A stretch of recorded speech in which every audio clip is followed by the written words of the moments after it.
Bonne journée tout le monde. Alors, on continue notre cheminement dans l'étude du catéchisme de l'Église catholique. On est rendu au commandement de Dieu. Alors, c'est la troisième partie du catéchisme de l'Église catholique. Et on est rendu au deuxième commandement. Le deuxième commandement de Dieu, c'est « Tu ne prononceras pas le nom du Seigneur, ton Dieu, à faux. » C'est ce que ça veut dire. C'est ce que l'Église... Comment l'Église l'interprète? Encore une fois, là, des gens, des fois, quand je donne des présentations, ils me disent « Ah oui, mais tu vois ça trop sévère. » Moi, je répète ce qu'il y a dans le livre, là. C'est pas moi qui interprète, j'interprète pas ça, là, puis je donne pas... des fois, je vais faire une petite remarque, là, parce que j'adhère à tout ce qu'il y a là. Mais sauf que c'est vraiment ce qu'il y a dans le catéchisme de l'Église catholique. Si c'était mes principes, ben là, ça ne vaudrait même pas la peine de m'écouter, là. Mais c'est ce que l'Église catholique nous dit concernant là, les commandements. Je vous le dis parce qu'il va y avoir des choses dans ça qui vont peut-être vous surprendre. Mais jusqu'à nouvel ordre, c'est ce que l'Église catholique a d'officiel dans son... Puis ça me surprendrait que ça change. C'est peut-être nous autres qui avons besoin de changer. Mais en tout cas, je continue mon affaire. On nous dit que le nom du Seigneur est saint. Il faut respecter le nom du Seigneur. Le nom d'une personne, c'est sérieux. On respecte ça. On ne peut pas jouer avec le nom d'une personne encore, bien moins avec celui de Dieu. C'est ce qu'on nous dit. Le nom du Seigneur est saint. Il ne le fera intervenir dans ses propres paroles que pour bénir, louer et glorifier. Alors, quand on parle de Jésus, Jésus, c'est pour bénir, glorifier, pas pour sacrer en passant. C'est ça qu'ils disent là. On interdit le nom de l'abus de Dieu. Le blasphème, ça s'oppose. Blasphémer, c'est ça, là. C'est un non-respect du nom de Dieu. Alors, ça s'étend aux choses sacrées aussi, parce que ceux qui sacrent, là, ben, des fois, là, les choses sacrées, ça y passe, là, tout descend du ciel, là. Mais c'est le deuxième commandement qui l'interdit. Alors, le blasphème, on nous dit même que c'est un péché grave. Vous vous rappeler quand j'ai parlé des péchés graves, des péchés véniels, des péchés mortels, c'est un péché grave. Les jurons sans intervention de blasphème, c'est un manque de respect très sérieux envers le Seigneur. Alors, on proscrit aussi le faux serment. Quand on prête serment, il faut que ça soit sérieux. On ne prête pas serment pour rien. Alors, on nous dit ici, le faux serment appelle Dieu à témoigner d'un mensonge. C'est un mensonge, puis on jure que c'est vrai. On ne peut pas faire ça. C'est marqué ici à 21,52, le parjure constitue un grave manque de respect envers le Seigneur. C'est un grave manque de respect. La tradition de l'Église ne s'oppose pas au serment lorsqu'il est fait pour une cause grave et juste, par exemple devant un tribunal. Quand on va devant un tribunal, ils nous sortent la Bible, puis ils nous font jurer sur la Bible. L'Église ne s'oppose pas à ça, c'est évidemment. Mais il faut dire la vérité. Je ne suis pas sûr qu'ils disent toute la vérité, là, mais en tout cas, ici, ce que nous dit le catéchisme, c'est que c'est bien qu'on fasse jurer les gens devant un tribunal. Elle ne s'oppose pas à ça. Le chrétien, puis il nous dit que quand on commence notre journée, on devrait commencer notre journée par le signe de croix. On se lève le matin, notre signe de croix.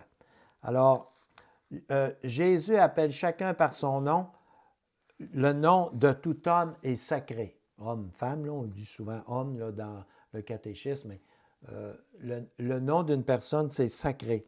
On dit que les parrains, le curé veilleront à ce qu'il soit donné un prénom chrétien. Quelqu'un qui est catholique devrait avoir un prénom qui est chrétien. Alors, c'est ce que nous recommande, c'est pas une obligation sous peine de péché, là, mais c'est signalé dans le catéchisme. Là, on va commencer le troisième commandement. Alors, souviens-toi du jour du sabbat. Pendant 6 jours, tu travailleras et tu feras tout ton ouvrage. Mais le 7e jour est un sabbat pour le Seigneur. Tu n'y feras aucun ouvrage. Alors, on dit que l'Église catholique nous demande de faire un repos complet, consacré au Seigneur. C'est un jour contre les servitudes du travail et le culte de l'argent.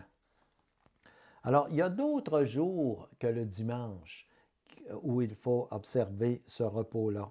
C'est le jour de Noël, de l'Épiphanie, de l'Ascension, le jour, l'Immaculée Conception, l'Assomption. En tout cas, il y en a d'autres, là. Ça, vous aurez ça à 21,77. Il y a tous les jours où il faut, comme le dimanche, là, faire cette observance-là. Alors, on a dit que le dimanche, les fidèles sont tenus de l'obligation de participer à la messe. Les catholiques sont obligés de participer à la messe. Vous ne ferez pas de dessin, là, vous savez qu'il n'y en a pas beaucoup qui y vont, mais il reste une chose, c'est que c'est une obligation. Et si c'est le dimanche, et si on y va le jour précédent, à partir de 4 heures, le samedi, c'est valable pour le dimanche. C'est bien marqué à 21,80. Mais l'obligation, c'est, ils disent que ne pas y assister, c'est un péché grave. C'est assez sérieux, ça. C'est 21,81.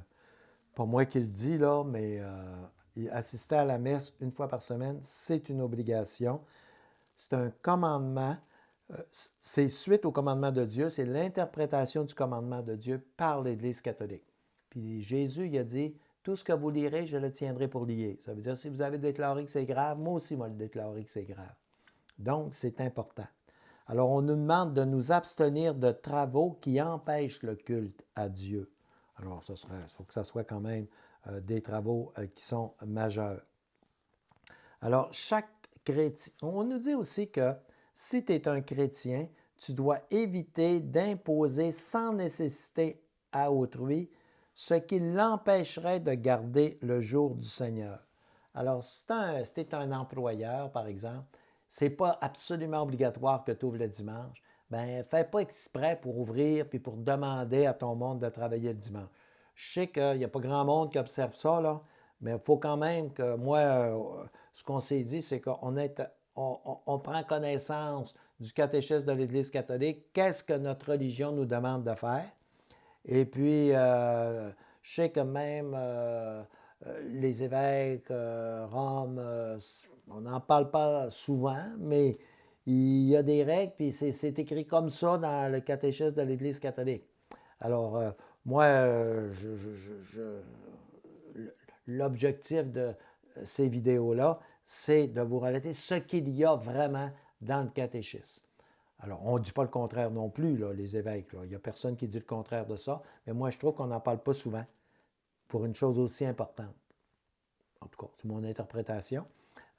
Si vous avez le catéchisme, là, je vous encourage à l'acheter si vous ne l'avez pas, parce que vous pouvez suivre ça, puis vous pouvez aller plus en détail, voir vraiment, parce que c'est très bien dit. Moi, je vous le dis dans mes mots, pour que vous puissiez comprendre rapidement, parce qu'on va vite, là. Hein? Je ne peux pas aller en détail, il y a 1000 pages, je ne finirai plus, mais il reste que c'est intéressant pour vous autres d'aller plus en profondeur. Donc, la prochaine fois, on va voir le commandement, tu aimeras ton prochain comme toi-même. On va voir ça demain. Alors, je vous donne un rendez-vous, puis je vous souhaite une bonne journée. Merci, bonjour.